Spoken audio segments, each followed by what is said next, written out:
Now, one of the reasons why we need the Doctrine and Covenants, why it's so important, sometimes I'll even say that. Why do we need the Doctrine and Covenants if we already have the Book of Mormon?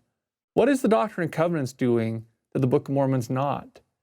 It's a really interesting question to ask yourself, isn't it? One answer that I would maybe give you to think about is this, that the Book of Mormon is the book of salvation.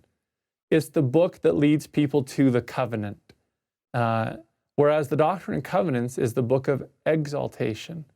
The Book of Mormon does not talk a lot, for example, about the Holy Temple, about redemption for the dead, about eternal marriage, or 3 degrees of glory. The Doctrine and Covenants talks a lot about those expanded, exalting doctrines.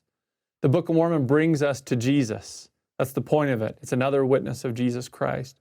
Now, the Doctrine and Covenants also brings us to Jesus, but it will bring us unto the Father, as Section 84 says, so that the Father can teach us about the covenant.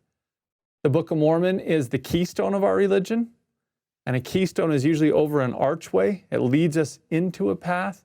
But as President Benson said, the Doctrine and Covenants is the capstone of our religion.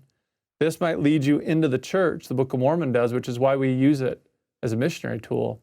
But the Doctrine and Covenants will bring you to the temple and to the Father and to the exalting ordinances and covenants and practices of this marvelous church.